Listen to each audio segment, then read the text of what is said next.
we're going to take a look at some early smokeless powder cartridges. The reason we're doing this is these are all basically what the guns were originally chambered for. And over time, technology, chemistry of smokeless powder, and as people learn more about smokeless powder and their uses, the bullet design also changed for more aerodynamic reasons than that. Okay, the first one up here, this one here, is the it's an 8x56R Kropacek or Kropacek for the Steyr rifle. Next to it is the 8x50 rim, which was the Austrian standard cartridge in the 1888 and /90 and 95 straight pull rifles. All M95 straight pulls were originally chambered for this round. They were converted after World War I to the 8x56R. Next to it here, and this is what we're going to talk about a lot, this one here, is our German 7.9 by 57 or 8mm Mauser, as it's called a lot. And this is the J bullet, J-type bullet, 318 diameter bullet, the early style. This ammunition was made in the 30s, and I don't quite think it is like the original 88 commission round. It's kind of more, it was probably made in Austria at one of the munitions works. But the fact that this cartridge was still made in 1933 means that people were still using the unmodified rifles for a period of time. This here, right next to it, is the 3040 Krag in its original military load. Let me see if the date stamp is on there. 1908 or something is the date on the head of this. As you can see, even in the US, the first smokeless powder loads use that same type of bullet. And it also used this same type of bullet on the Springfield 1903. There was another version of the Springfield rifle that was issued prior to the Springfield 30-06, which was the Springfield 03, would be the 3003 is a designation, and it used a bullet similar to this, probably the same bullet.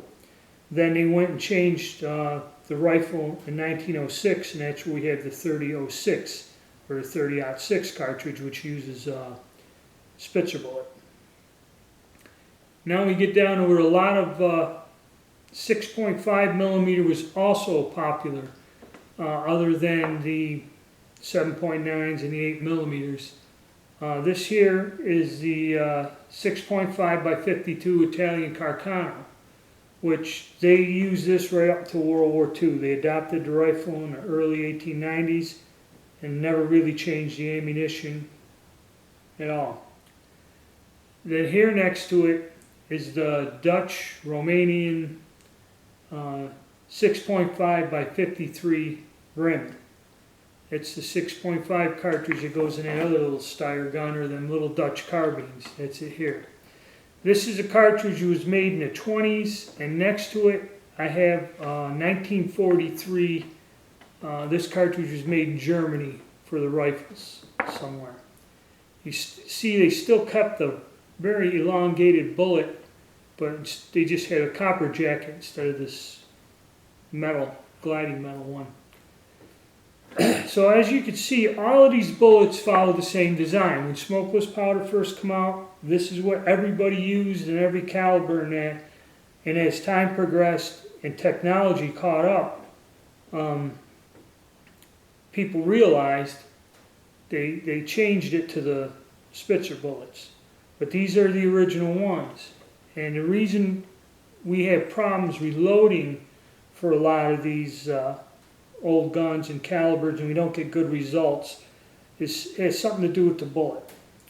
Now I'm going to explain the bullet. We'll take a look at the bullet. We're going to exclude the 6.5s because I don't have enough of this to tear apart and look at. But we're going to look at the bullets off of these four and compare them to each other here in a minute. as we look at the different bullets, okay, and we can see that there's a difference in them, and how they worked, how these original bullets worked was a little bit different also.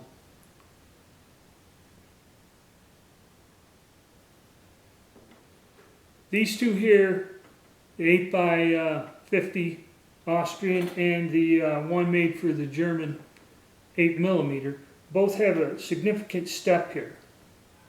Okay, and what the deal was with that is there's a little plug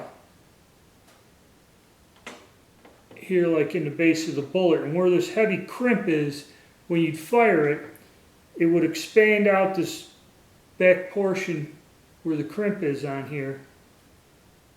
Let me get it around. This portion here where the crimp is, and then that would engage the depth of the rifling grooves. So they expanded on the back end, and this 8mm is made like that also. It looks like a little plug in there, the way that is. But that was probably something after World War I.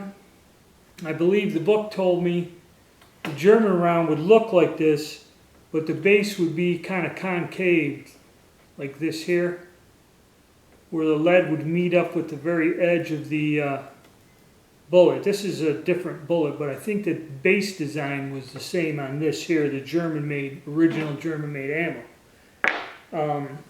And the reason there's a lot of confusion is the original ammo they had problems with, and they made several changes to the powder, the bullet, and then finally they went and designed a Spitzer bullet, and after a certain point in time the Germans didn't make this ammunition. But they did sell rifles that fired it, so that's probably why this ammunition made in the 30s exists. I went over this with the Austrian ammo, how it rides the bore. This for the Kropatschek or Kropatschek does not have an indentation in there. You know, it's kind of tarnished.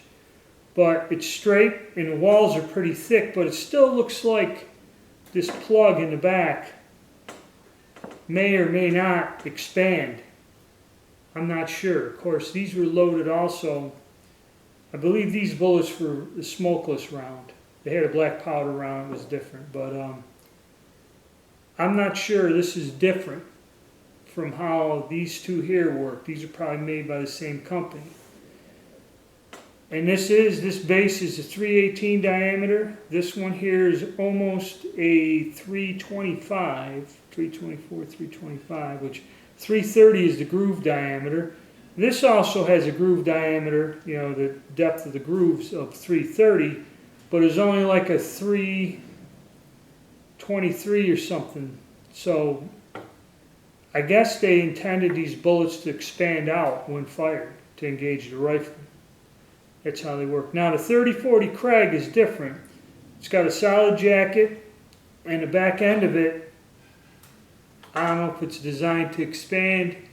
It's just brought around. It has, you know, like a little, it looks like a little metal post in there or something. But this is a 308 diameter, which is a proper diameter for a 30 caliber bullet. So I don't know if expansion was the way this works. I think this just rides down. And if you notice with all of these bullets, the way they're designed, you have a large bearing surface. In other words, a larger area of the bullet is gripping, you know, inside the bore, especially on this one here. So these early bullets is what they came up with, the design that they had. But it didn't work out quite well. So that's where we ended up. The next advance was to go to a Spitzer bullet, which also has a smaller bearing surface. A Spitzer bullet only has a bearing surface about 30-some%. But that's a kind of a look at how the original ammo was made, to get an idea how it worked. And as I go on and reload for these different cartridges, there's going to be different things I'm going to do to work around this, because I cannot get these bullets to make the exact ammunition. They are no longer manufactured. Okay.